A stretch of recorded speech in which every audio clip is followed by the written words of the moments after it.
Hello दोस्तों, देखिएगा। अगर आपने टेंथ पास कर रखा है तो आप आराम से इस फॉर्म को फिल कर सकते हैं। और ये जो फॉर्म है वो इंडियन ओवरसीज बैंक में सिक्योरिटी गार्ड की वैकेंसीज का नोटिफिकेशन है। और इस नोटिफिकेशन में देखिएगा मेन मेन चीजें डिस्कस कर देते हैं, जैसे कि किस डेट से किस डेट तक ये अप्लाई होंगे, फीस क्या होगी, एजुकेशन क्या होगी, एज क्या होगी और पेपर किस तरीके से होगा। तो ये 25/8/2026 से फॉर्म स्टार्ट होंगे और 14 सितंबर तक ये फॉर्म फिल किए जाएंगे। किस साइट पे? इसकी खुद की वेबसाइट पर www.iobindianoverseasbank.bank.in। ठीक है, इस पे ही ऑनलाइन फॉर्म एक्सेप्टेड होंगे। 25 तारीख से 14 तारीख तक ये फॉर्म फिल किए जाएंगे। वहीं अगर नंबर ऑफ वैकेंसीज की बात कर लें तो टोटल मिलाकर के 25 वैकेंसीज हैं। SC ST OBC EWS general सबकी मिलाकर के 25 वैकेंसीज हैं यहाँ पे।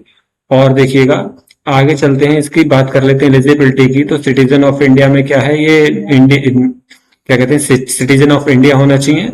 नेशनलिटी में नेपाल, भूटान और टिप्टन का भी चल जाएगा यहाँ पे।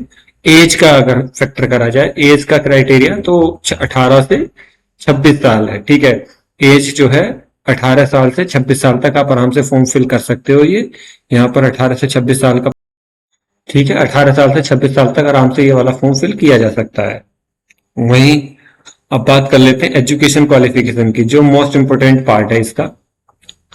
एजुकेशन में अगर आपने टेंथ पास कर रखा है या टेंथ के इक्विवेलेंट कोई भी कोर्स आपने पास कर रखा है, ठीक है, what the candidate should not have past graduation examination और इट्स इक्विवेलेंट। यानी कि अगर आपने टेंथ कर रखा है तो आप इस फॉर्म को फिल कर सकते हो। 12th कर रखा है तो भी कोई प्रॉब्लम नहीं है, लेकिन अगर आपने ग्रेजुएशन कर रखा है तो आप यहां से रिजेक्टेड कर दिए जाएंगे। ग्रेजुएट कैंडिडेट की यहां पर वैकेंसीज नहीं है। Candidate should have be able to speak and read write in Tamil language. ये जरूरी है कि तमिल आपसे आनी चाहिए, तमिल आपसे आनी चाहिए। ठीक है, आगे चलते हैं। इसका सारी चीजें होने के बाद प्री एग्जामिनेशन की बात आएगी और फीस वीस।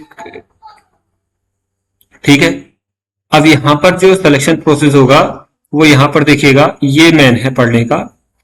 यहां देखिए आपका ऑब्जेक्टिव टेस्ट होगा, फिर लोकल लैंग्वेज टेस्ट होगा, फिजिकल टेस्ट होगा।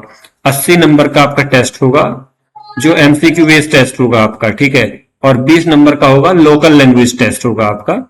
इनको मिलाकर के मेरिट लगाई जाएगी। उसके बाद फिजिकल होगा आपका। ठीक है, फिजिकल टेस्ट होगा फिर।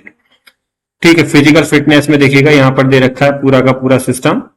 पुशअप देने हैं आपको मैक्सिमम 30, क्वालिफाई स्कोर 20। ठीक है, सिटअप है आपके 30 और क्वालिफाइंग 20 है। 1 किलोमीटर रनिंग है। ठीक है, मैक्सिमम इस तरीके से मैक्सिमम स्कोर और मिनिमम स्कोर का। तो यहां पर आपको ये स्कोरिंग भी करनी है। मैक्सिमम 100 मार्क्स मिलेंगे और 100 में से 65 आपको लाने ही लाने हैं। ठीक है, रिपीटेशन आपको क्या मिलेगा, पूरा का पूरा यहाँ पर दे रखिए। ड्रिल टेस्ट भी होगा आपका। ये सारी चीजें सिलेक्शन क्राइटेरिया के बाद में आपकी जॉब परमानेंट हो जाएगी। अगर इसके बारे में आपको ज्यादा डिटेल चाहिए तो दोस्तों कमेंट्स कर सकते हैं। इन्फॉर्मेशन अच्छी लगी हो तो वीडियोस को लाइक कर सकते हैं।